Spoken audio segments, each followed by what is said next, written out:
Hello, everyone. Welcome to this third webinar on a treatise on cosmic fire.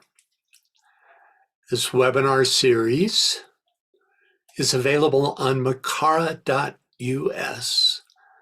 under the subheadings Moria Federation webinars, then webinar series in progress, as shown right here. When you click on this TCF series name, you'll find extensive notes, quotes, and links for each of the webinars that I've given. Michael, are you the one that's setting this up? Are you putting in all these notes? Yeah, that's me. Well, thanks a lot. So, this is just what you see on the right is just an enlargement of what appears here. But this whole page of notes and even a little more that I couldn't get in is about the last webinar, about the last A Treatise on Cosmic Fire webinar with links to Michael's commentaries and all kinds of good stuff. So if you're interested, just go to makara.us for that. When you click on, let's see, all these episodes, as well as the Secret Teachings of All Ages and the Secret Doctrine series, are also available on YouTube. Just do a search for Francis Donald and the webinar series that you wish to view. Okay, during our last session, we began considering the second part of the nature of the etheric body, called 8 statements. DK's first statement is the etheric body is the mold of the physical body. The second statement, the etheric body is the archetype upon which the dense physical form is built, whether it is the form of a solar system or of a human body in any one incarnation. The third statement is the etheric body is a web or network of fine interlacing channels formed of matter of the 4 ethers and built into a specific form. It forms a focal point for certain radiatory emanations which vivify, stimulate, and produce the rotary action of matter. Of course, he's talking about prana here. And the fourth statement, which was the final part of our study last time, reads, these pranic emanations, when focalized and received, react upon the dense matter which is built upon the etheric scaffolding and framework. So this stage represents the final stepping down of the pranic flow.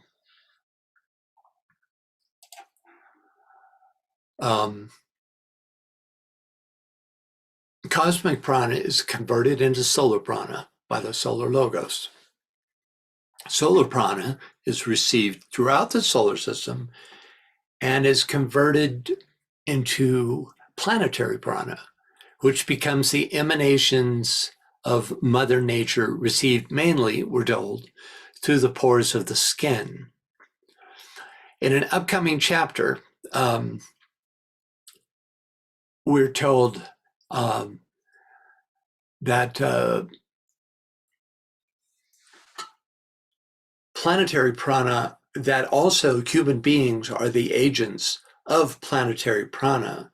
So they're the stepped down agents, their emanations are the stepped down agents of the planetary prana. But solar prana is also received by etheric bodies of human beings and translated by means of 3 pranic centers, one between the shoulder blades, one just above the solar plexus, as well as the etheric and dense physical spleens, whose emanations create the health aura of the dense physical body. Okay, that's just a quick review. Before we move on to DK's 5th statement, which is where we left off last time, I'd like to answer some questions sent me by Judy Harrison. Judy asks, how is prana related to love? Interesting question. This chart from later in TCF shows us that prana, shown down here, is the radiatory energy of the activity aspect of the personality and is thus directly responsible for sustaining our physical bodies. Kama is the equivalent energy aspect of the astral body, the energy of desire, or what DK calls personality, love. So there's one association to the aspect of love. When we compare it in relation to its relative position in the monad and the ego, we get further insights into its nature. We get the fact that its initial source is the heat aspect, which is an energetic aspect of the third aspect of the monad. And that then precipitates into substance, and via the permanent atoms where the substance is stored, then finally emanates as prana. Judy's second question is, how is prana related to the plan? So prana is the means whereby the will to be of the logos macrocosmically and the monad microcosmically is realized on the physical plane, thus providing a path of salvation for the lesser lives of the sixth and seventh hierarchies, the lowest hierarchies, what's called the breadbasket of nourishment for the form world. The third question is, as Brahma, is it strictly first ray? So Brahman with an N is the first ray, unmanifest logos.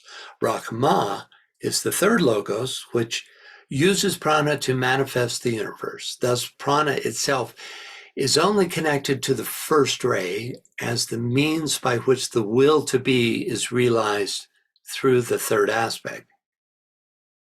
And number 4, if so, is it broken into its 3 aspects as it descends into matter?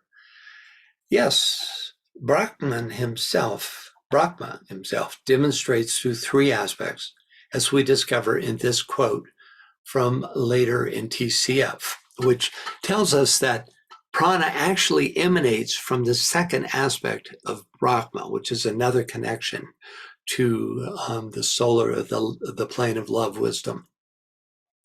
Could we get a reader for this, please? Andrea.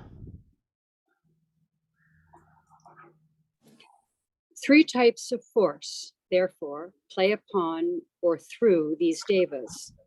A, that energizing the devas of the first subplane, the atomic.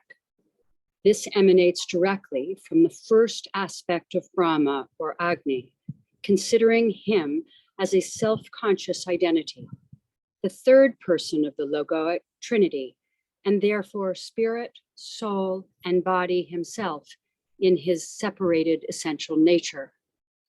B, that energizing the devas of construction or the form building groups, this comes from the second aspect of Brahma and is prana, issuing from the physical sun and working under the law of attraction.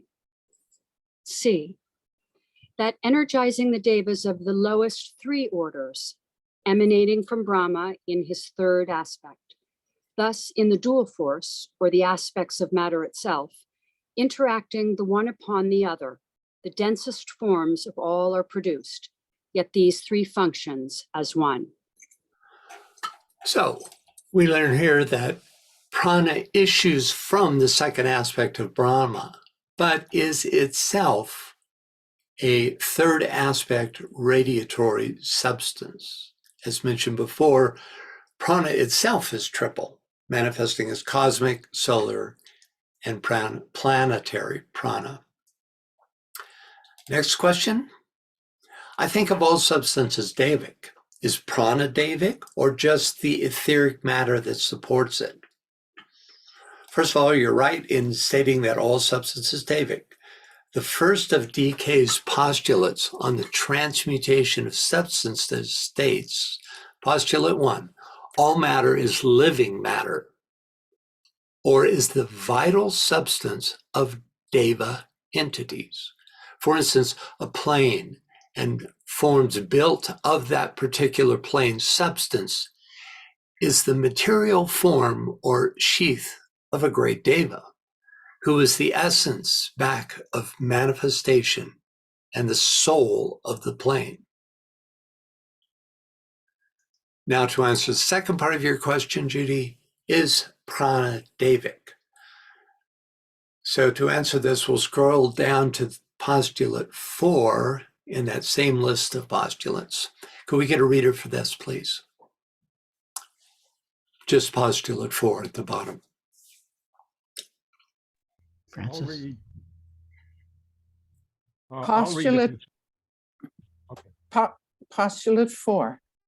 All Deva essences and builders on the physical plane are particularly dangerous to man, for they work on the etheric levels and are, as I have earlier pointed out, the transmitters of prana, or the vital animating substance, and hence they set loose upon the ignorant and the unwary, fiery essence which burns and destroys.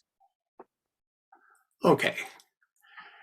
So key here is the statement that prana is, quote, vital animating substance, thus making it Devic, because it's substantive, and all substance is Devic. We get confirmation from postulate 2, all forms vibrating to any keynote are fabricated by the building Devas out of the matter of their own bodies. Hence they are called the Great Mother aspect, for they produce the form out of their own substance. So we might conclude that there is a particular group of Devas that radiate prana from their own bodily substance. Our pranic vehicles receive this substance and translate it into the vitality that keeps us alive, or more accurately, in incarnation. And Judy's final question is, does every level or field have an etheric web or ceiling that needs to be pierced to participate in greater wholeness? Or is that just within the microcosmic chakra system? It's a really good question. And it sent me, it actually sent me into a lot of research. But it was very illuminating. To find an answer, let's start with this quote. Can we get a reader, please? Fred. Okay, good. Here I would point out that in the case of the planetary spirits who are on the divine evolutionary arc, the heavenly men whose bodies are planets, the etheric web does not form a barrier, but like the karmic lords on a higher plane, they have freedom of movement outside the bounds of the planetary web within the circumference, and it's blocked by the translation here. So I can't read. Circumference of the solar ring, Pasnot. Thank you. That's not 46. Thank you. Thank you. Yeah. Okay, so you think, oh, well, that answers the question. There are beings that are not inhibited by this etheric web. But then we read this, which says, when the Logos has expanded his consciousness on cosmic levels, he can then transcend the logoic etheric web and escape beyond the ring Pasnot of his objective manifestation, which seems to contradict the statement about the planetary spirits until we realize, and this took me a little bit, that an etheric web does not form a barrier for a planetary logos on its own plane, or for that great being who uses the sun as its body of manifestation, the solar logos, on its own plane. any more than it does for a human monad. But incarnated or third aspect of a person or a planet or solar logos is bound by this protective etheric web. So, whether that web is cosmic or systemic, if a being at whatever level is incarnate, then that being is participating in this etheric body, which provides this protective etheric web. Any thoughts about this? Thoughts or questions about anything so far? Just keep in mind, you can always ask questions. Just raise your hand and Mikhail will let me know. Okay, so let's back up a page to the beginning of DK's fifth statement, which is where we left off last time, and which references this barrier. Could we get a reader, please? Sure. Fifth, this etheric web during incarnation forms a barrier between the physical and astral planes, which can only be transcended when consciousness is sufficiently developed to permit of escape. This can be seen in both the microcosm and the macrocosm. When a man has, through meditation and concentration, expanded his consciousness to a certain point, he is enabled to include the subtler planes and to escape beyond the limits of the dividing web. Thanks, Karen. Okay, Treatise on White Magic gives us further insight into this etheric mechanism and expands on the purpose behind these protective etheric webs. Could we get a reader for this, please?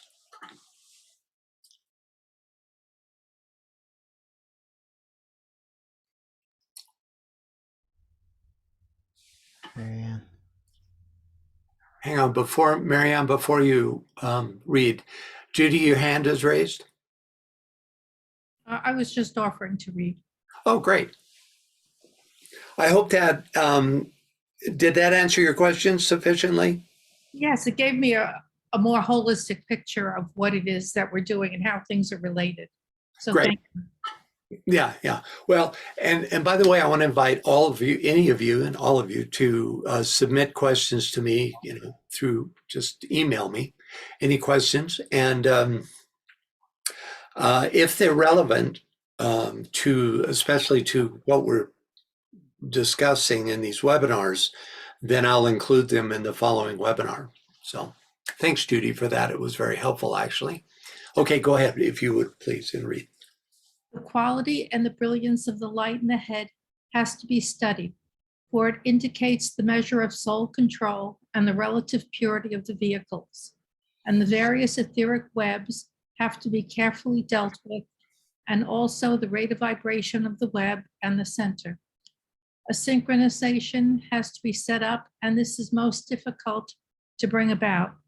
These are only a few of the points that the teacher has to know, and it is apparent, therefore, that only a teacher who has achieved synthetic vision and can see a man's whole, or as he really is, can give those instructions which will reverse the ancient rhythm of the centers, destroy without pain and danger the protective sheaths, and raise the Kundalini fires from the base of the spine to the exit in the head. Okay. Of note here is the teaching that both the protective web and the chakra under consideration have rates of vibration that need to be synchronized. That's new information to me. That not only the chakra, we're used to the idea that the chakra has a rate of vibration which increases as we progress spiritually, but also the idea that the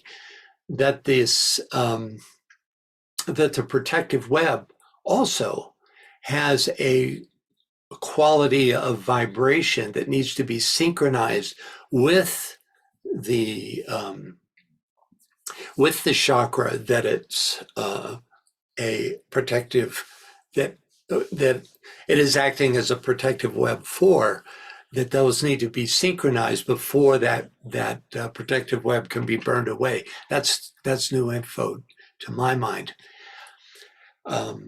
Any thoughts about this? Questions? Okay, next up, we have the chart at the bottom of page 82. You see it over here, shown on right, which I've recreated in the center. The left column of this chart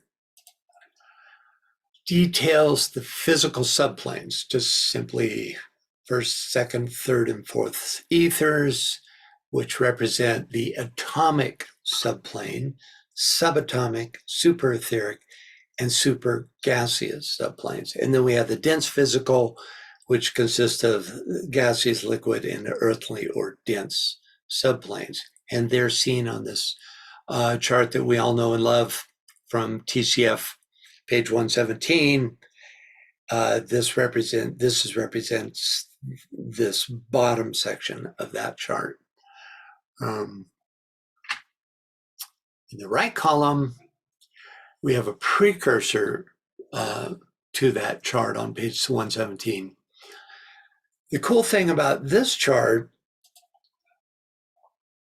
is that it shows the relation between the cosmic and systemic physical subplanes. Thus, we see more clearly that, for instance, the gaseous subplane of the dense physical is energetically related to the cosmic gaseous or mental subplane of the cosmic physical plane. This is not just a point of academic interest. DK tells us that there is a vibrational resonance between these greater and lesser subplanes, as well as between each of the same numbered subplanes. It's almost tonal. There's 7 notes in a major scale, and there's almost a tonal resonance. Well, not really, almost at all. That's part of the nature of the vibrational resonance between planes. So the fourth subplane would be like octaves that would go up, right? As well as bring into resonance the entire Buddhic plane. Let's see. So any thoughts or questions about this chart? It's a pretty straightforward. Yeah, go ahead. There's one question for the previous 2 questions, actually. The first one is, why burn away the web? If they are synchronized, web and chakra, it logically would be easy to surpass. Well, that's how you surpass it. The web acts as a protective barrier. You're not burning the etheric body per se. What you're burning is these protective webs between chakras. And the reason you would burn it away is if your consciousness has come to the point to where you're ready to pierce that veil that separates you from your astral sheath and then from your mental sheath, you can then move into soul awareness or direct contact in that way. This is, known as the raising of the Kundalini fire. Does that answer your question? I'm not sure if it does. If it doesn't, you can reframe your question. And then the second one is on the preceding page, the illustration of the centers and the Ida Pingala Shushumna. There are 2 lines emanating from each side. Is that a separate cycle for each? Oh, let's see where. I'm not sure what you're talking about.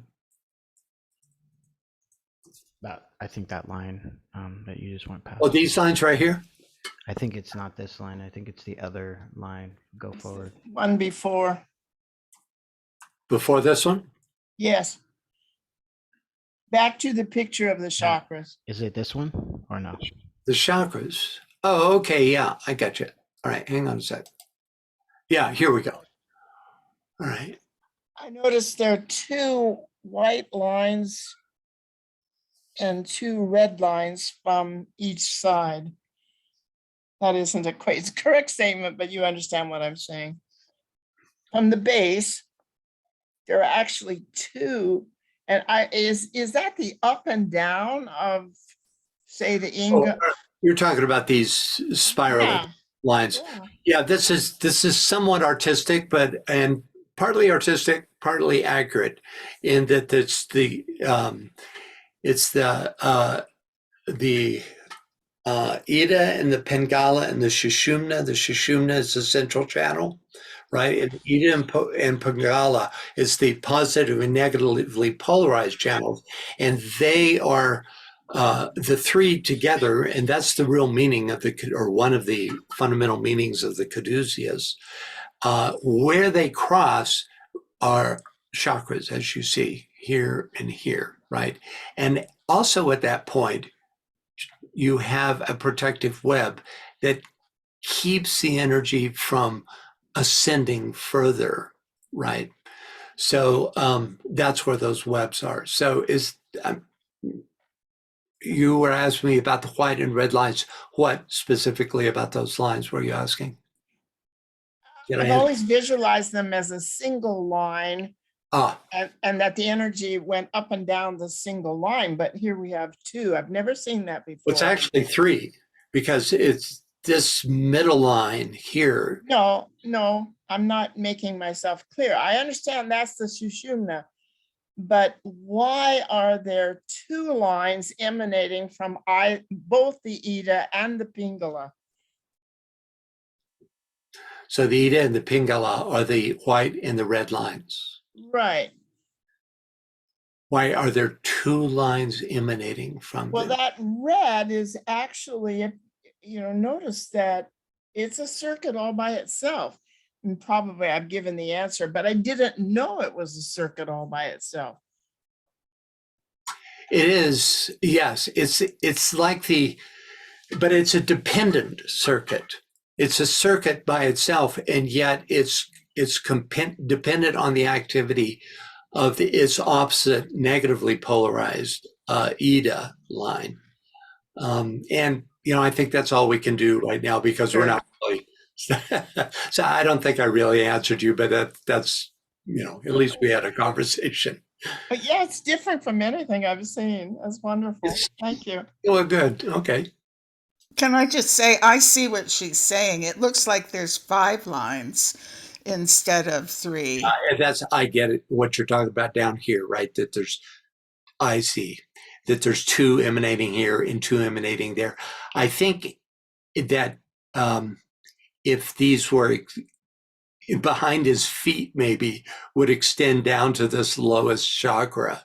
I wouldn't put much stock in that. There isn't 5, there's just 3. It's just the nature of this illustration. That's how I see it. Okay, anyone else? No? Okay, we're up to here. So, yes.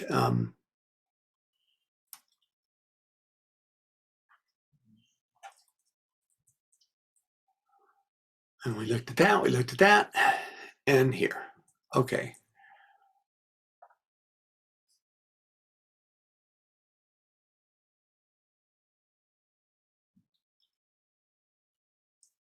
Just catching up, folks. All right.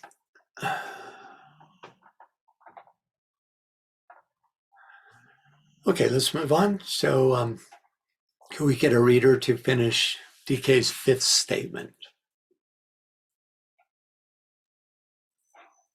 Marianne, are you there? Okay. When the Logos has expanded his consciousness on cosmic levels, he can then transcend the logoic etheric web and escape beyond the ring pass knot of his objective manifestation. In thinking out this analogy, we must hold closely in mind the fact that the 7 major planes of our solar system are the 7 subplanes of the cosmic physical, or the lowest cosmic plane. Okay.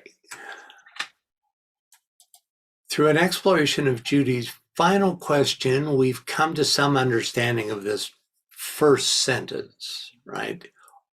All beings in physical incarnation, whether human, planetary, or solar, are bound by their etheric webs. Solar and planetary beings by the cosmic etheric, and human beings by the systemic etheric. So it's analogous, but it's not at all identical, because that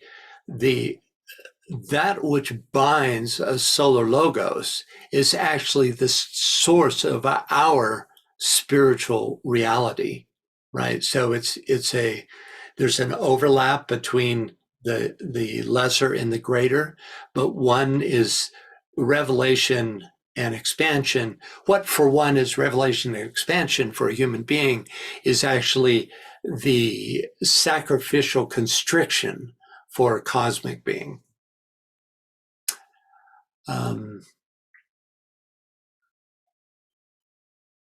DK affirms this here, indicating the analogy between the micro and the macrocosmic processes. Next, we might note here the accurate working out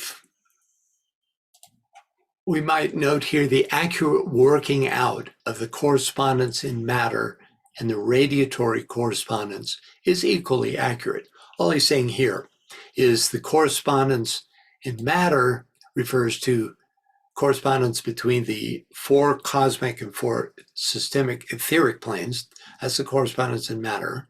The radiatory correspondence refers to the correspondence between cosmic and solar prana.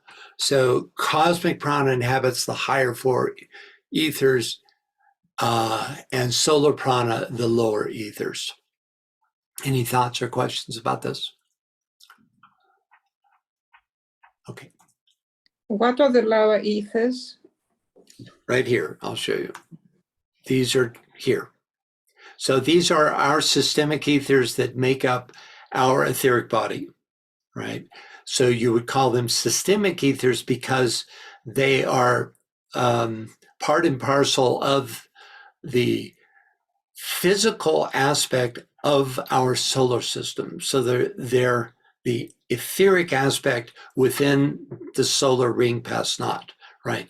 Cosmic ethers have to do with the entire cosmic system, including the cosmic astral, cosmic mental, etc. Then these 4 are to that greater system, what these lesser 4 are to our systemic etheric system.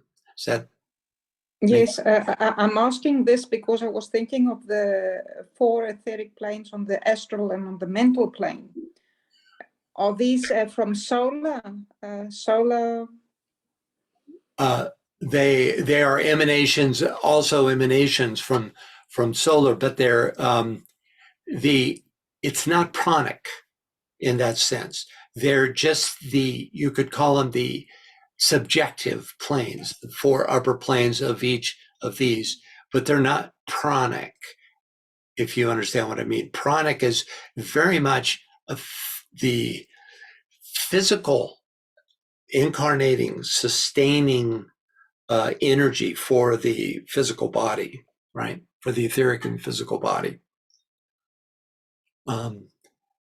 But you're right that each plane has 4 etheric planes, which is interesting because if you include these 4 as etheric, and then you have 4 etheric mental, 4 etheric emotional, and 4 etheric physical, there's only 9 subplanes out of the 49 planes that aren't in some way or another etheric. But that's different than being matter, which makes up the body through which prana works. That's a different aspect. Okay. Okay, could we get a reader for number 6? Mary. 6. In all the three bodies, human, planetary, and systemic, or logoic, will be found a great organ within the organism which acts as the receiver of prana. This organ has its etheric manifestation in its dense physical correspondence. Okay. A bit later in the text, DK describes three organs of reception in a human being. One between the shoulder blades, I mentioned this before, one above the solar plexus, which he says, interestingly, is because of modern civilization is stunted. That is, animal, in a human being in an animal state spends a lot of time outdoors, and that particular organ, which is just above the solar plexus, has, as a result of modern civilization and being indoors, has shrunk considerably. And of course, then we have both the etheric and dense physical spleen that distribute prana throughout the dense physical body. Okay, so let's continue. Reader, please.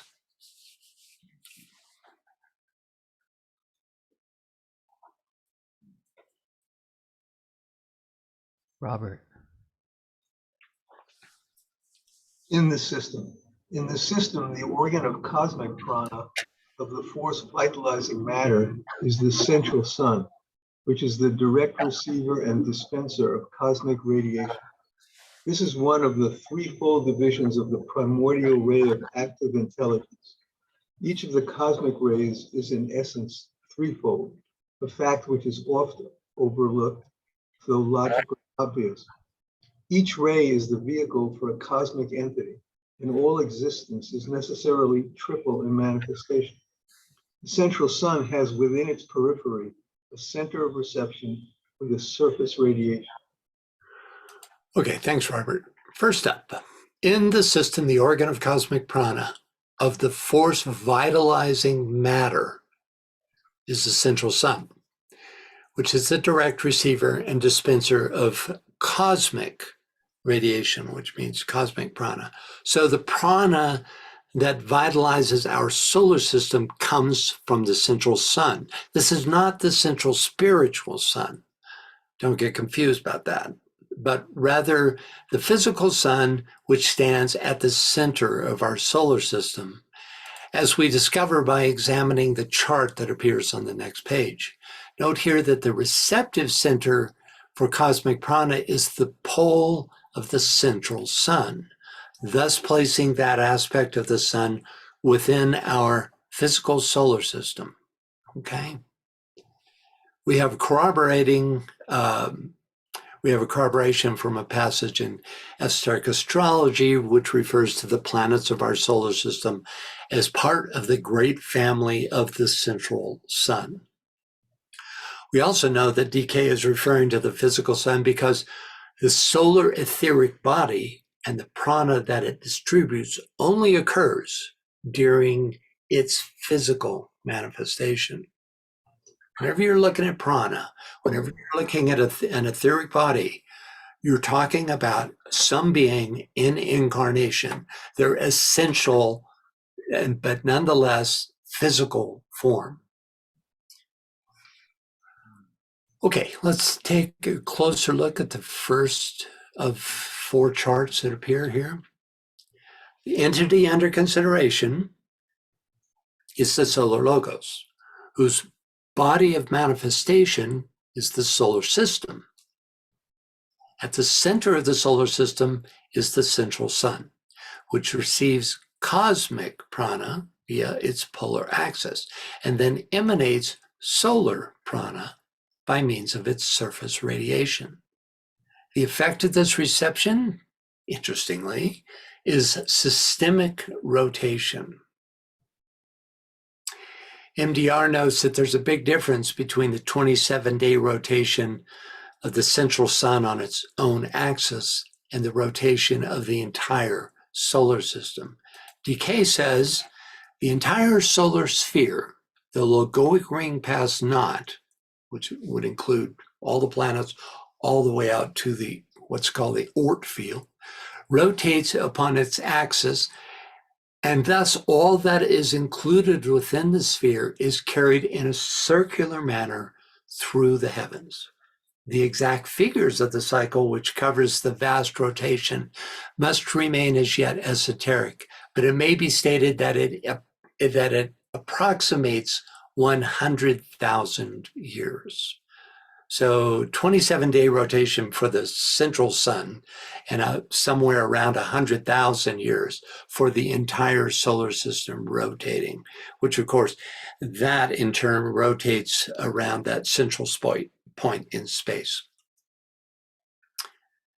So it's interesting that the distributive effect is said to be felt cosmically, which seems puzzling. Why not within the solar system? But when we take a look at all four charts, we notice that the distributive effect is always felt at the next higher level. So the distributive effect of an atom of substance is felt within the physical form of which that atom is a part. The distributive effect of a human being is felt with his or her environment. The distributive effect of a planet is felt within the entire solar system. And all of this then serves as an example for the distributive effect of the solar etheric radiation, which is felt beyond our solar system, possibly by the 6 other solar systems to which our solar system belongs, sometimes referred to as the one about whom not may be said, or another, it could be a local group of stars, we don't really know. Any thoughts or questions about this? Anything here? Okay, next, the statement that each of the cosmic rays is in essence threefold. So he's, for a moment he has stepped out of teaching us about the ethers and prana, and he makes this bombshell statement, which is that each of the cosmic rays is threefold. He hints as to the nature of this triplicity by saying that each ray is the vehicle for a cosmic entity. Each ray, okay, and all existence is necessarily triple in manifestation. So we might assume from this that the triplicity is the first, second, and third aspects intrinsic to all manifested entities, also called life, quality, and appearance. Here's one of just a very few references in DK's teaching to the 3 aspects of the rays. And I'll go ahead and read it because it's short. Forget not that all rays have 3 aspects, and that all 3 can be contacted by the human consciousness of the spiritual man, thus placing at his disposal the energies of the 7 rays and of the 21 forces. This is the only place where this term 21 forces appears in all of AAB's writings. But it's irrefutable here, where he tells us that there are 21 forces, which are the 3 aspects of the 7 rays.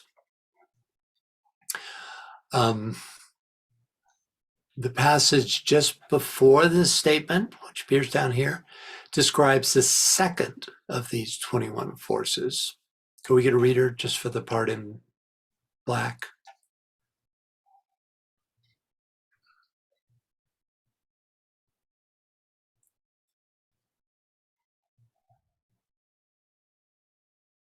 Okay. The first vibration or influencing energy of the cosmic ray of prevailing energy in its highest aspect is the ray of love wisdom, and this is now contacted. This is made possible by the master's response to the first ray of power or the will to good experienced in its second aspect at the fifth initiation. Okay, so he details a specific aspect of a ray here,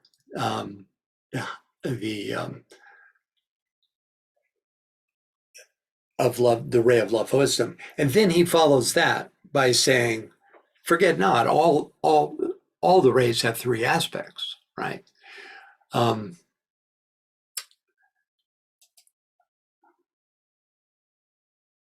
This particular aspect that he describes here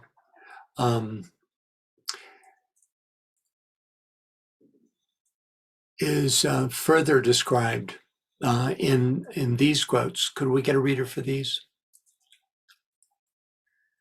Tia. Christ, in opening this greater door beyond the lesser door, anchored, if I may say so inadequately express it, the will of God on earth, particularly in relation to the consciousness of men. He, the Christ, anchored on earth, the will of God in the matrix of love, as it has been esoterically called. So the will of God in the matrix of love is the second aspect of the first ray. And the reason he introduces this whole concept here is because he's talking about one of the aspects of the third ray, right? He didn't tell us which one. It would have to be either the second or third aspect. Second, because it issues forth from the second aspect of Brahma. Third, because it is an aspect of form building. So can't say for sure which one. If you have an opinion about this, feel free to speak on that.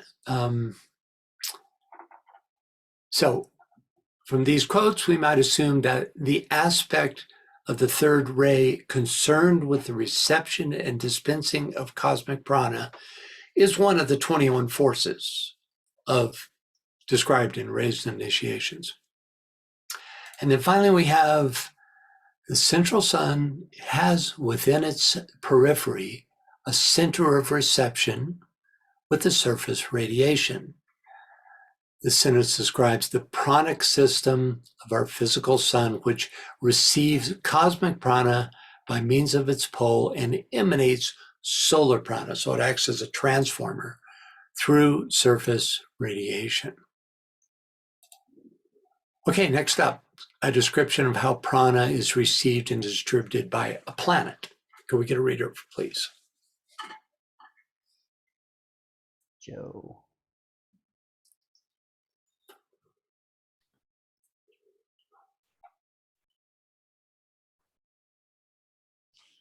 Oh, are you asking me? I'm sorry. Yeah. Okay. In the planet, can I get that any bigger? I I'll can't do it. I'll do it. Not without, it would be quite a feat. Okay. In the planet, there will be found a similar organ or receiver within its etheric body, the locality of which is not for exoteric publication and cannot therefore be revealed. It is connected with the location of the two poles, north and south, and is the center around which the globe rotates, and is the source of the legend of a sacred, fertile land within the sphere of polar influences. Okay, thank you, Joe. So we are here given two pieces of information about the receptive center of a planet. First, like the sun, it is connected with the north and south poles, suggesting the axis around which the planet rotates. Remember, prana also initiates rotation. The second organ of reception can be found at a specific and secret locale, which suggests that awareness of its location could either be dangerous or could be taken advantage of in some way, like through black magic. So using the as above, so below paradigm, we might hypothesize that there is also a specific location on or within the sun for its organ of pranic receptivity, in addition to its pole. Could it be in both cases that the polar axis acts as antennae of pranic reception, which is then processed by a specific organ like the spleen in a human being? Maybe. It depends on how close the analogy applies. The planetary chart is similar to the solar systemic chart, except for the difference in the scope of its influence, i.e., solar etheric radiation is felt cosmically, planetary radiation is felt within the system. So, the planetary logos manifests through a planet, receives solar prana by means of its pole, which results in planetary rotation. It simultaneously emanates planetary prana, which is felt throughout the solar system. Okay? Thoughts or questions? Robert has a question. Yeah, Robert. Hey, are you able to go back to that page that talked about the living devas and the devas that had peculiarly dangerous impact on man potentially? Let's see. That's way back, isn't it? Yeah, just kind of popped into my head. Okay, hang on a second. We passed it. Okay, that has a double column. No, single column. Was it here? Yeah. Was it this? I think it was like separate paragraph. It's too hard. It's like No, we can find it. Hang on. Trying to remember where it was.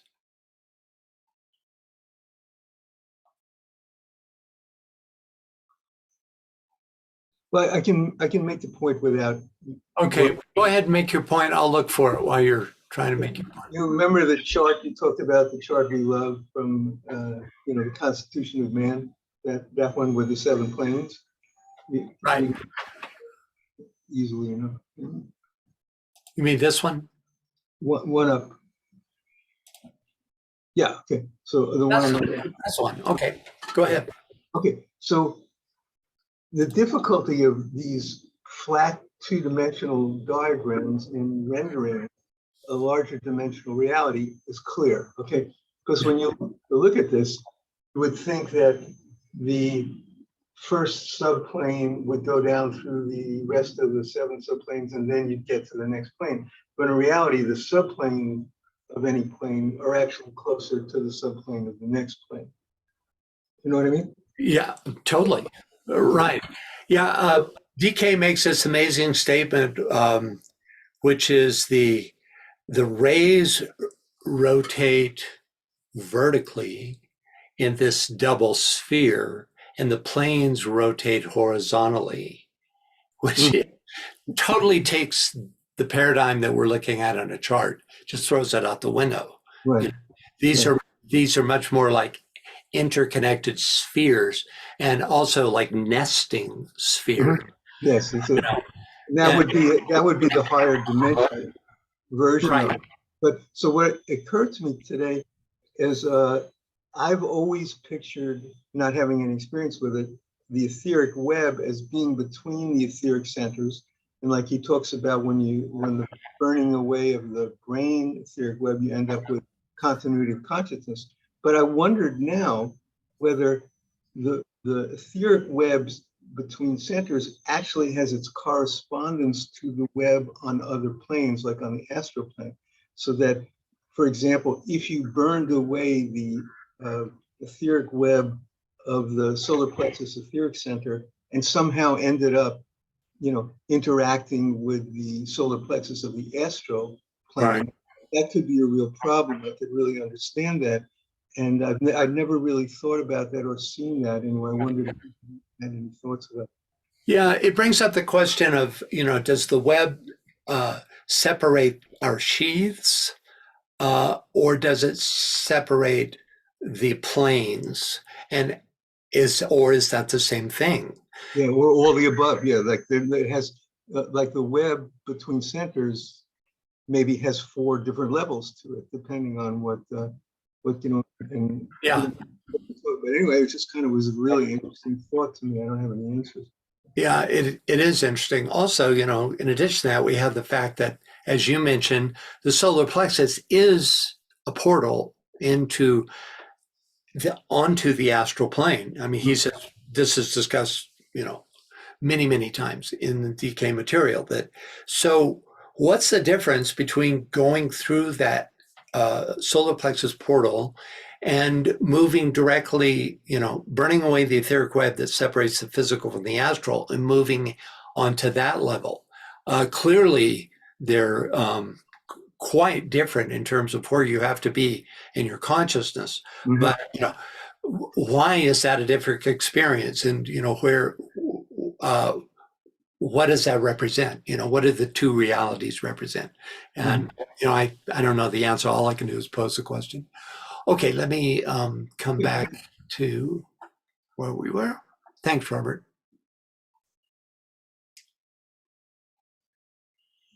Tom, Okay. Tom, did you have a question? Can you hear me? Yes. Yes, about I always have understood that the etheric web's purpose is especially to protect from astral for emotional level influences, so that the personality or the soul can get control of that level slowly, and when the control is enough, you go through the 3rd initiation, and then you can control it, and then you are then the web destroys. Yeah. But perhaps it's the analogy on a smaller scale between the chakras on the same level, or on the same world. Yeah. There's a lot of teaching about that. The main, when you're talking about a protective web, the one that's most often mentioned is the one between the astral body and the physical body, breaking through that. And there's some dire warnings around that. For instance, there are these entities who exist on the astral levels that can then come into your body and inhabit your body, and you can't.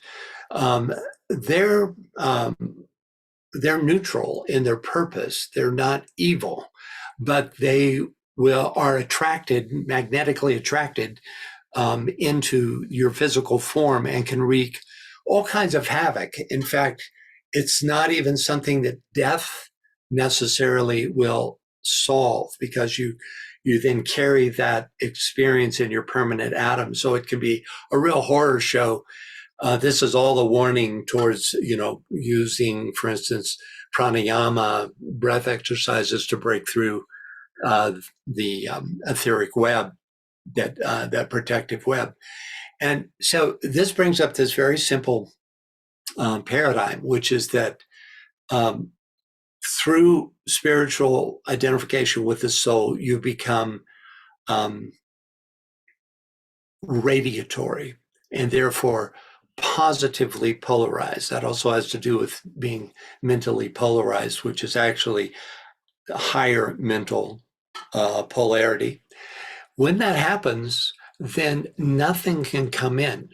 When you're negatively polarized, it literally draws in unwanted energies. Once you become positively polarized and therefore radiatory, then you can safely go beyond that restriction. Okay, anyone else on this subject? All right. So,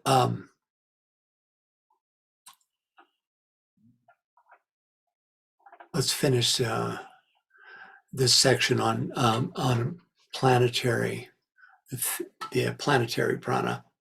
Go, we get a reader for this short paragraph. Heike. The mythic land of exceeding fertility, of abundant luxuriance, and of phenomenal growth, vegetable, animal, and human, would naturally lie where prana is received. It is the esoteric Garden of Eden, the land of physical perfection.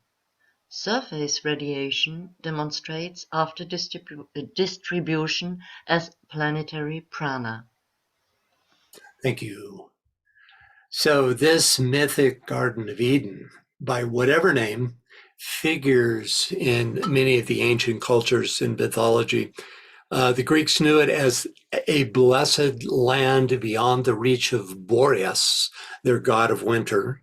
And before Atlantis, it was called the ever-blooming lands of the second continent, which included Greenland. HPB says the Lemurians gravitated toward the North Pole, or the heaven of their progenitors, the Hyperborean continent. But these lands are now frigid and bleak, suggesting that wherever this region is, this pranic region, that it shifts from root race to root race. And so it's a guarded secret. Any thoughts about this? So next up, the etheric body, an organ of reception for a human being. Can we get a reader, please?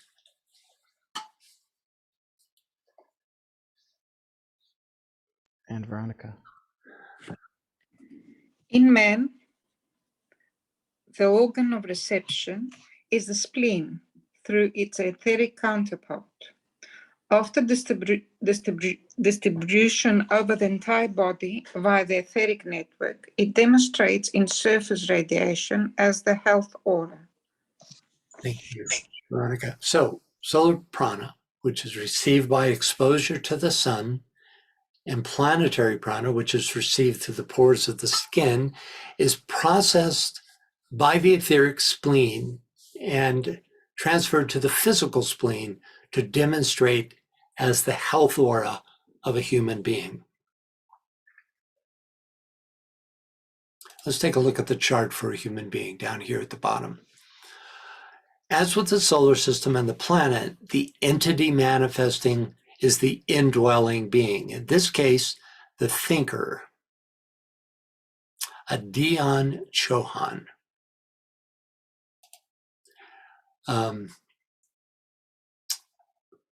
This theosophist named Gottlieb de Perucker wrote a book in which he says the Dhyani Chohans are actually, in one most important sense, our own selves. We were born from them. We were the monads. We were the atoms, the souls projected, sent forth, emanated by the Dhyanis. So the next three listings are, as you would expect,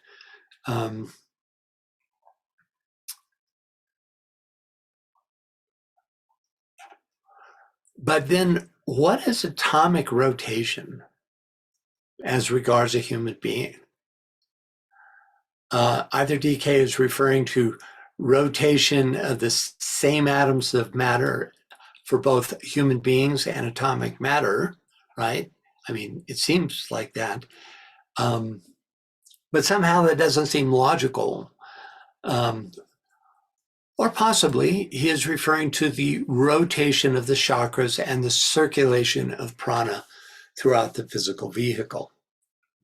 Any thoughts as to how we might, how we demonstrate this rotation that you find in all of these here, that in all of these different levels? How does a human being rotate?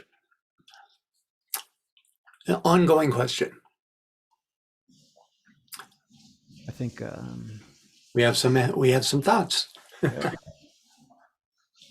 Mesa may be a previous question, but Mesa, are you there? Lisa? Okay, Joe. Got it. Okay, hold on. People with that have had splenectomies, I was wondering Yes. how the distribution, how that affects it. It would seem to me to affect physically the well-being of a person, but is there beyond? My experience has been anytime you don't have a good distribution, things start to build up and puddle that are, if they're meant to flow, when they can't flow, it's a problem. So I was, Exactly. Yes, indeed. So it's a good question. What about someone who doesn't have a spleen? It's been taken out because of an accident. Um, and what I would say is they still have an etheric spleen, right? And there are other centers of reception, the one in the head, the shoulder blades, and the somewhat shrunk one above the solar plexus. And my guess is that all those would go into overtime to compensate for the absence of the actual physical spleen.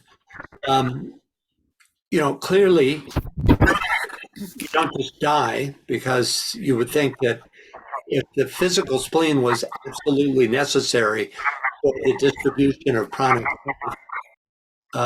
Mikhail, could you knock that mic out, whatever's creating that chatter?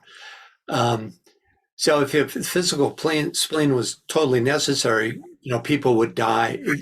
You couldn't take out a spleen any more than you could take out a liver, but we know that's not the case. So the other receptors must step in to distribute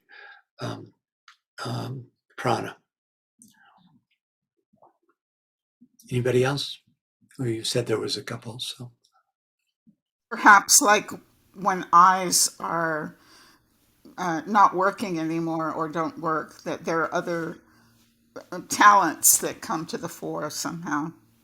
Yeah, that would be an extreme example.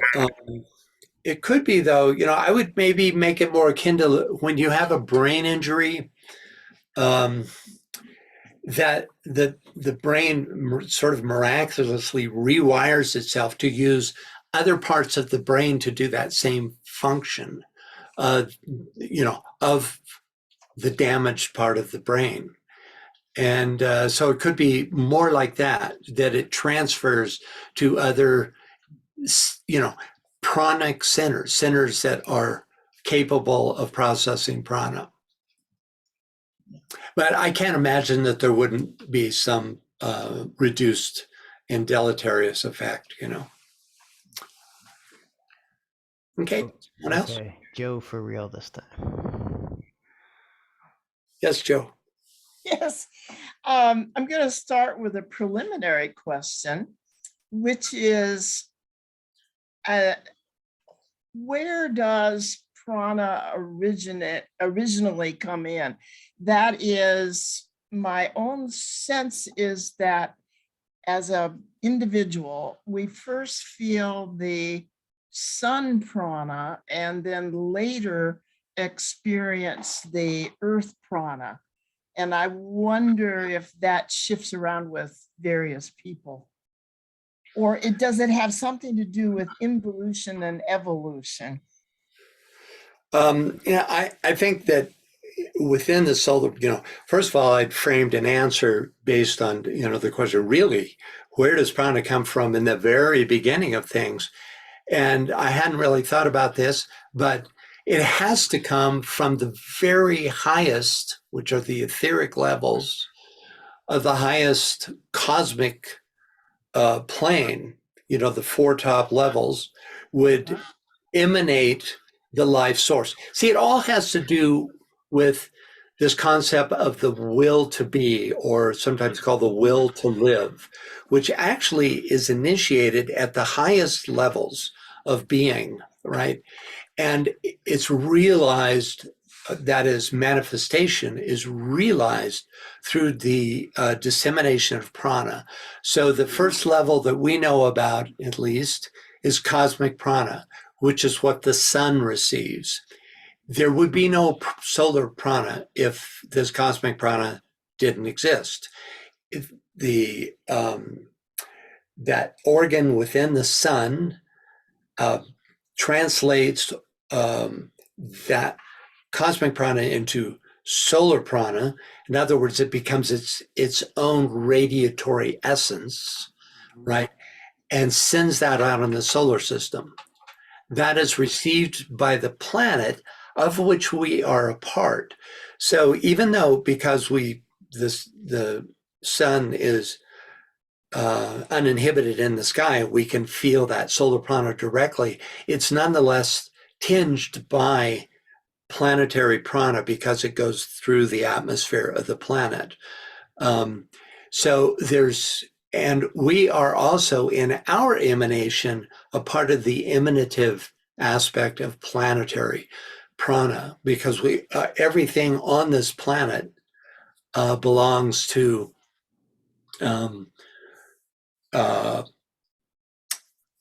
is the living form of the planet. And therefore, our emanation of prana is part of planetary prana, right? It's stepped down a step further, but in the whole, it is an aspect of planetary prana. That's why it's called Mother Nature, as the emanator of planetary prana, because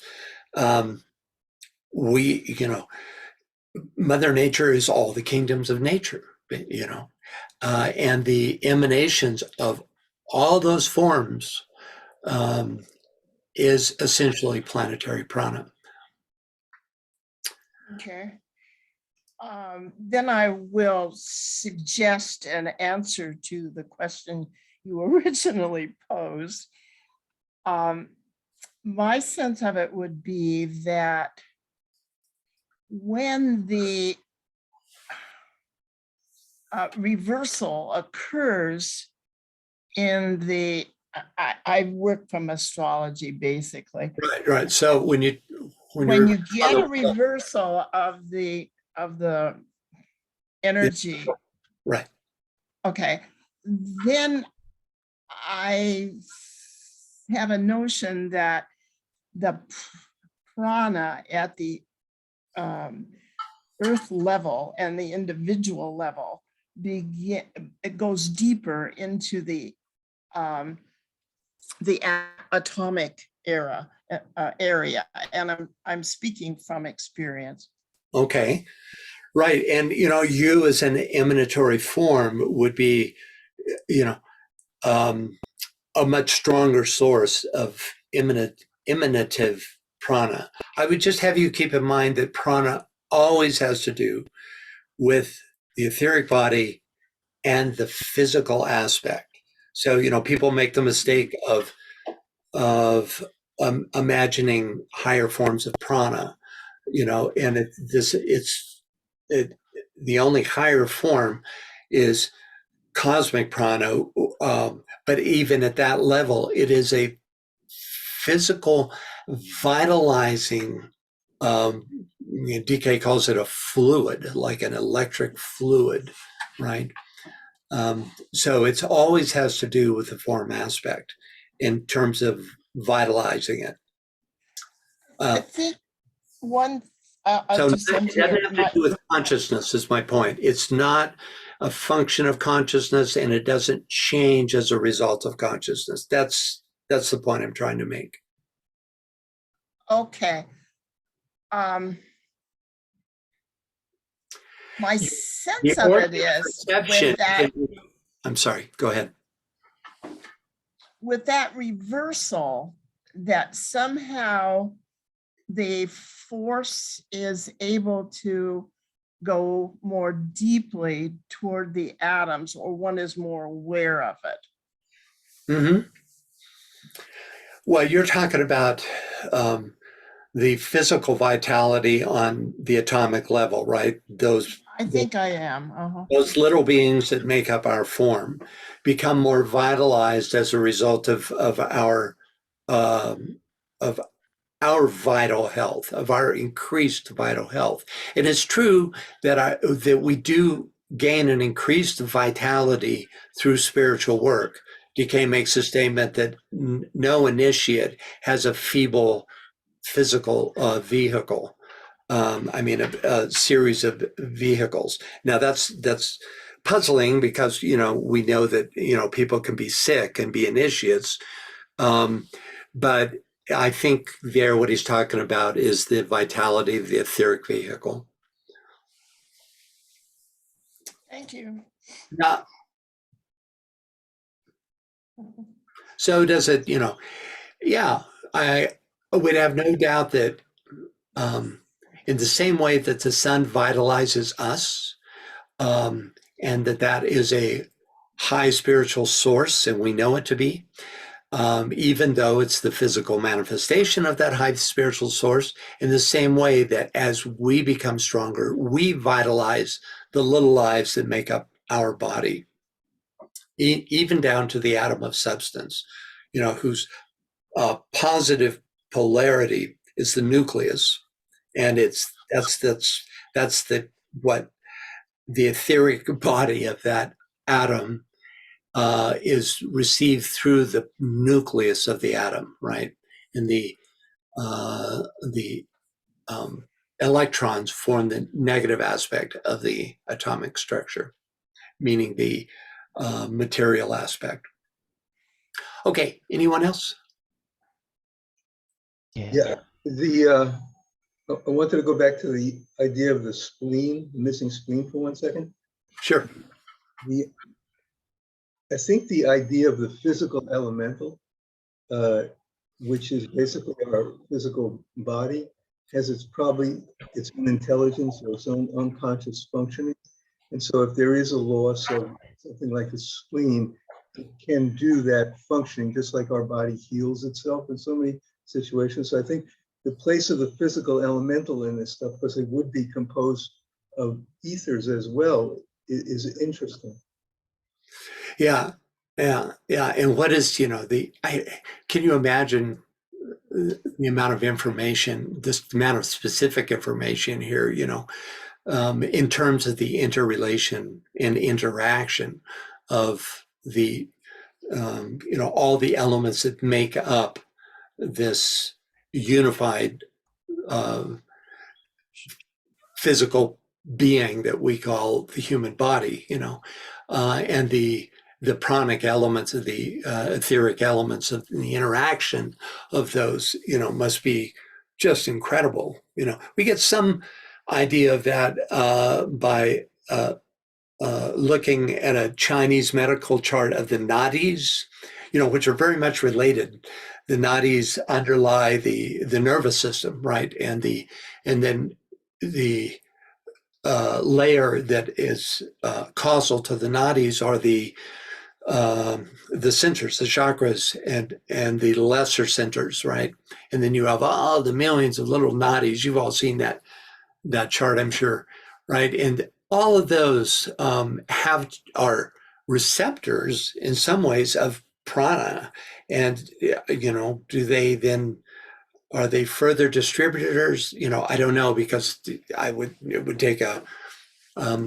it would take somebody who had etheric vision to be able to really see into and know this level of interaction, Yeah, and the way that Tibetan seems to describe it, it's like we have a physical elemental, an astral elemental, a mental elemental, who are kind of the whole body itself. Yeah, right. And so we can see that we screw up these elementals in a way because they just operate on their own automatic law, or bad emotions, bad thoughts, whatever, can screw up the automatic functioning of that physical element. Well, sure. Yeah, I think just living in modern times screws it up, because it belongs to the animal world.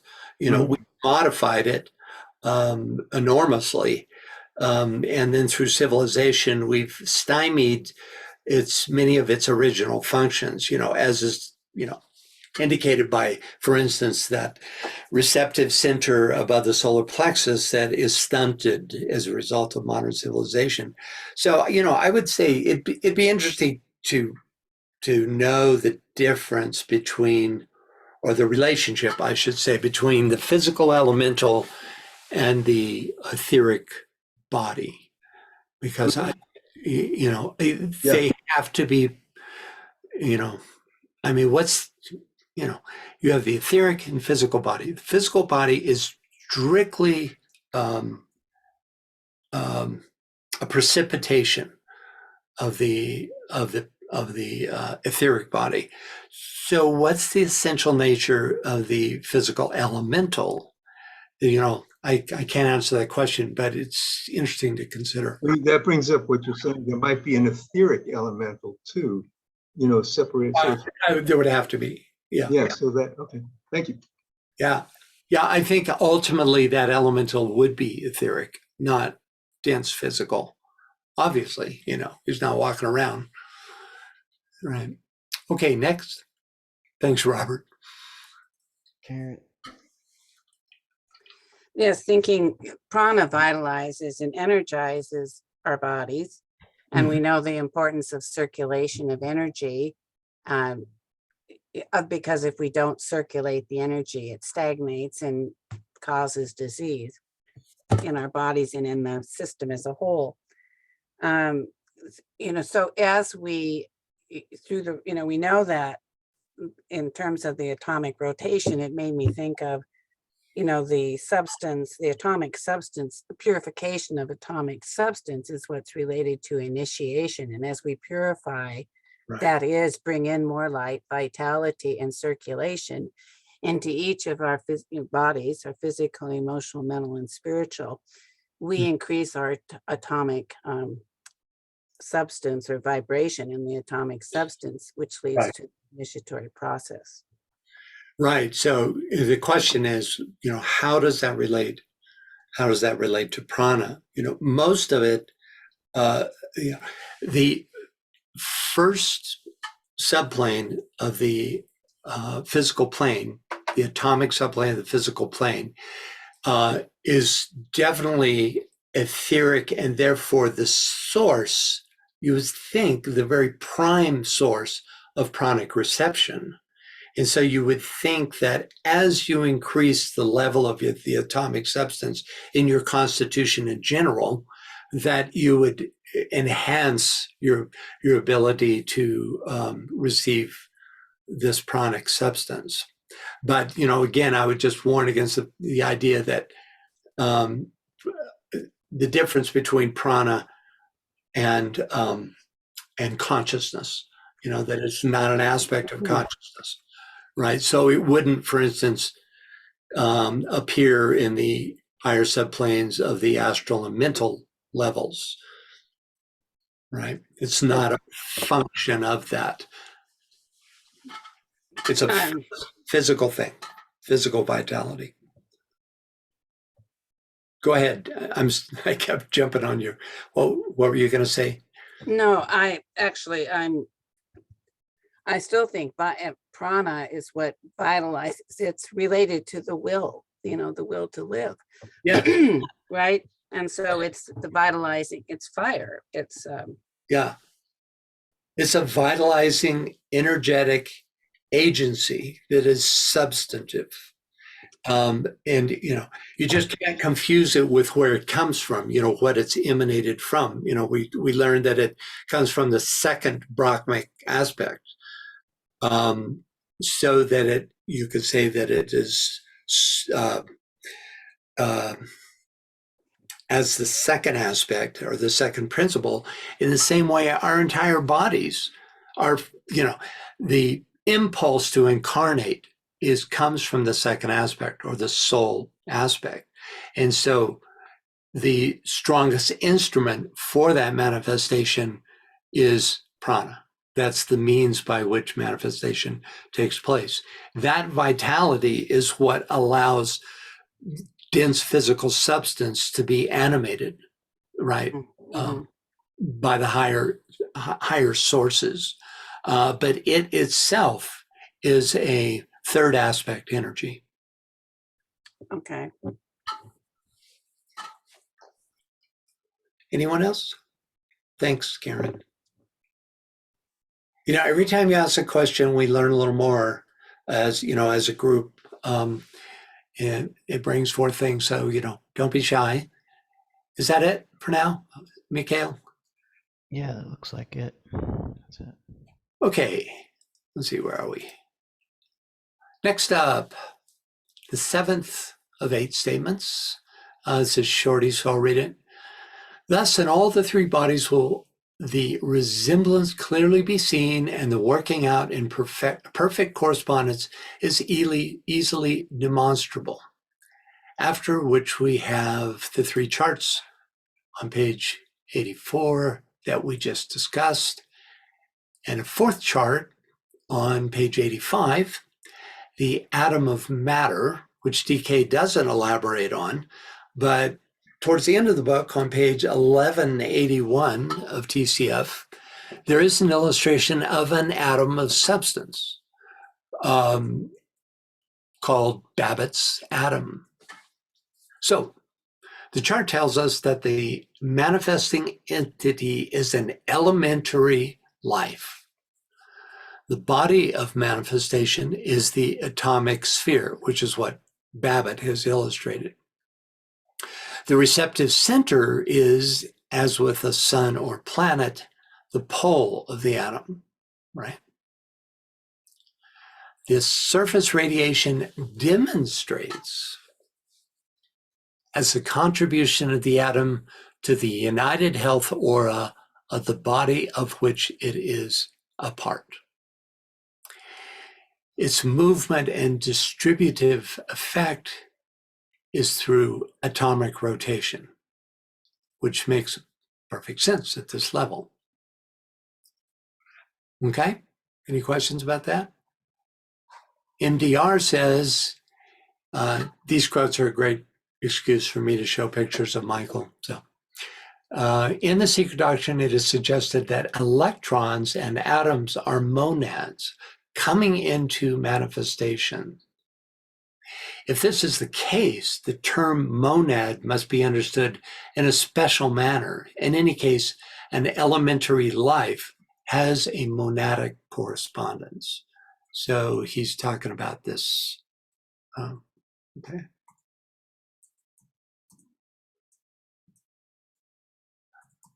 Go way back. He's talking about this statement. Sorry. He's talking about this. The entity manifesting is an elementary life. That's what he's addressing there, which is, he's saying in some way or another is connected to a monad. Okay. So any question on these 4 charts? The last one, when this is MDR's quote now, he speaks of, or was it, I don't know which one, monads plural was used there, and I'm trying to understand which monads are we talking about. We're not just talking about the individual eventually becoming the monad, but there's a suggestion that multiple monads result because of the energy in the atom. Oh, I think that's a misreading. What he's saying is that monads,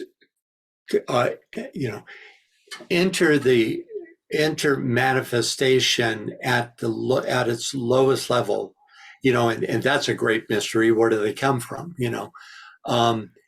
At this lowest level as atoms of substance, right? Of course, we already are our monad. We don't really become monads. Right. We become conscious at that level, right? So, this is really a mind twister, because, once a monad, then what level is the essential monad, for instance, of an atom of consciousness. An atom of substance. The consciousness is only at atomic levels. And there's this unbelievably long road ahead of that atom of substance in terms of its conscious unfolding, right? But what is the actual nature of the monad itself at that level? I can't answer that, Are all monads equal at some level? Well, then you get into the fact that there is no, how that saying, there is no thy soul and my soul. Well, if it's true at soul levels, it's certainly true at monadic levels. There is no thy monad and my monad, right? Monads, by its very name, is unity. So the entire monadic field is oneness in reality, Now DK says, that you only get there at the third initiation, when you move from relational understanding, which is soul-based, to that mysterious quality called identification, where you actually merge with another being, right? Anyway, that's just talking about it and around it. It can't be answered. Thank you. Yeah. Anyone else? I just wanted to say something about that Babbitt picture of the atom. If we can go back a second. Yeah. So anyway, this is an astonishing picture. It's the only picture of an atom that actually includes etheric energy. Okay. And that book by Babbitt is a really amazing book for anybody who's on to science.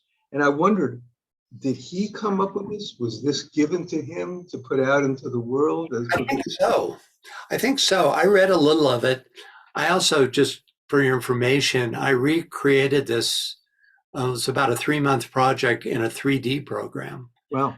And it was incredibly difficult to do because you only have this one view. You don't have multiple views. So it's really hard to know what it looks like, from different angles. Nonetheless, he seemed to have been a real visionary and did see this. And a deep study sitting with this for some time will reveal aspects of it that are not at all apparent at first sight. For instance, there are these spiralae. Yeah. And spiralae forms of an important aspect of DK's teachings.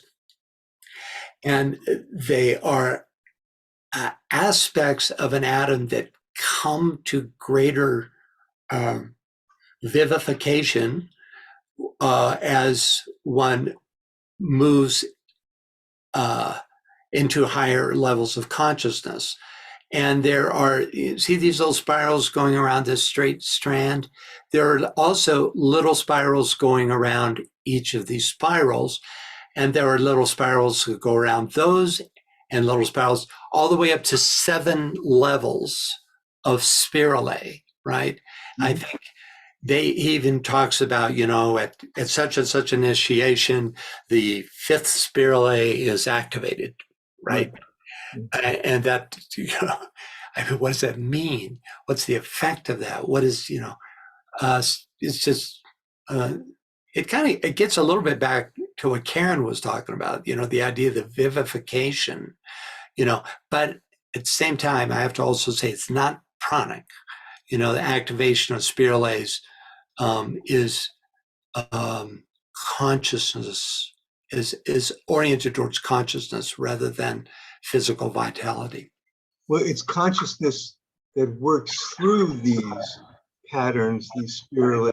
And what's so fascinating when you think about the traditional picture of the atom that everybody, that's almost childish compared to this rendering of the atom.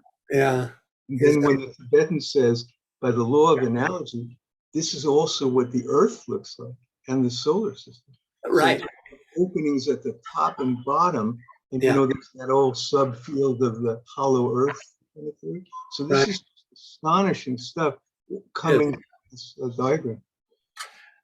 Yeah, an atom of substance, but there is also every being is considered a unit.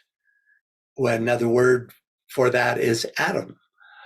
So an atom of consciousness as opposed to an atom of substance can be at any level. And as you say, this can be, certainly relate to, for instance, a planetary atom. You can see how DK's writings in a way are just a brief outline. You can take almost, and the more you read him, the more you understand. First, he just seems overwhelming because there's just so much information. But after you read him a while, you start realizing that it's actually, you can take almost any sentence and it could be a book, to further explain that sentence. Not in every case, but you know what I mean. Certainly when we're talking about this stuff, there's so much more unsaid than is said about this, right? Yeah. Thanks, Robert. Next, anyone else? Okay. Yeah, I see more hands. Yeah. Janet? Hi, I've got 3 different ideas I'd like to talk about. First of all, with this beautiful picture in front of us, I just see the heart.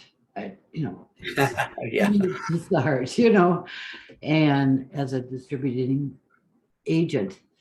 A second point I wanted to make when you were talking about, the circular going around, and then there's the opposite direction. All those form a cross, and everything that symbolizes the cross of movement and surrounding, to me, that's what it's about. Mm-hmm. The energy movement. So, and then third, in esoteric healing, at least the training I got from English group, we always checked for the etheric, the physical, the astral, the mental, the spiritual body when you're in a chakra. So if someone had their gallbladder removed, their spleen removed, you still found it in the etheric. Right. That's right. You can't remove an etheric spleen. Yeah, that's a really important point. And, that's why I think that's why you don't die when you have a spleen taken out, because there's the body adjusts in such a way that, that prana can still be received and will be received in some way. Yeah. Thanks for your points. Would you? Yeah.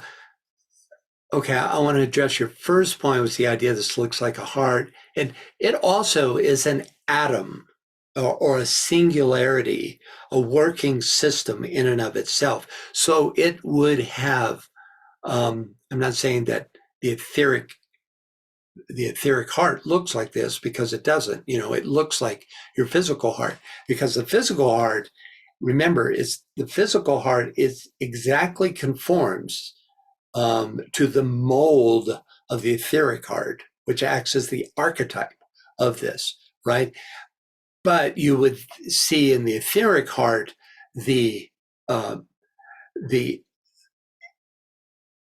etheric activity, right? The energetic activity of the etheric system manifesting, and that could look more like this. So it's, yeah, incredibly interesting stuff. Thank you for your contributions. Next. Tom. Yes, about monad, a bit bewildered how you see it, because I have understood so that you could actually, there is nothing but monads. Everything is monads. It just on what the level of consciousness of those monads are. If it's very low, they are called building blocks or matter. If you look at from the consciousness aspect, then they are monads. So in that way, I looked at that the atoms are bodies of monads, but then we are not talking about the monads in the way we use the monad word on the 7 solar systemic planes. Did I understand it correctly? That we use the word monad in depending on the context, what we mean about monads. Yeah, I agree with you. First of all, your initial statement helps to tie all this together, which is there is nothing but monad, and you don't even have the S after it. And essentially, the monad is the first logos, which is the reflection of the absolute, and it's the entire universe. You could call that being the monad, the meta-monad. A meta-monad, right? Be a good name for a movie, wouldn't it? And then that monad diversifies through the third logos into this plethora of difference, right? In that realm of difference, we create the aspect from the consciousness point of view of separate monads. And when we get into that realm, well, first of all, we're right away in trouble because they're not separate any more than souls are separate. It's a function of our separative lower mind consciousness that language depicts this reality in this way. It's really all we're left with. So, then we're left with this dilemma, which is, what is an elementary life, right? If it is indeed a life, it has a monad, or it couldn't be a life, right?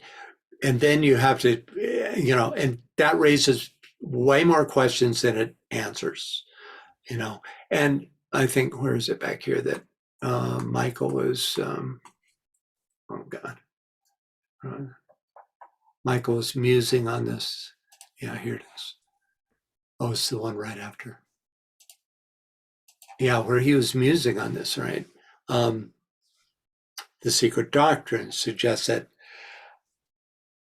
atoms are monads coming into manifestation.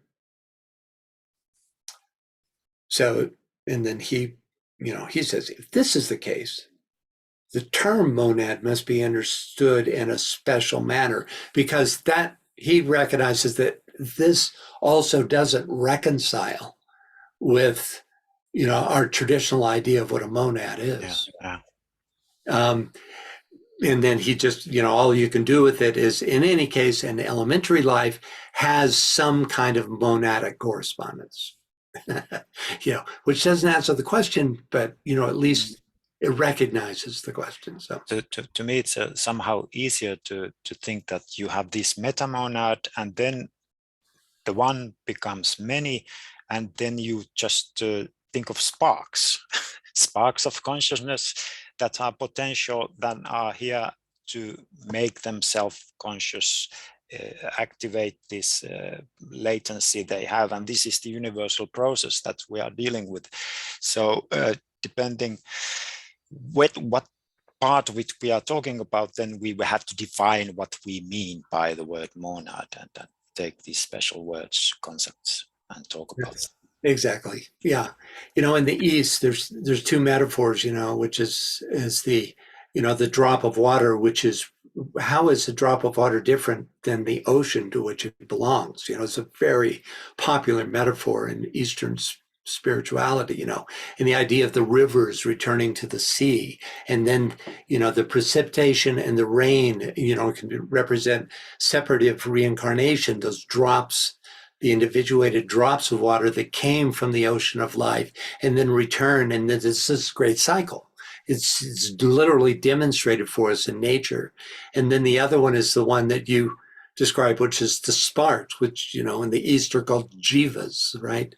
And it's the separated jiva who is one with the great fire of source, but in its separation must develop the consciousness that allows it to return to that source.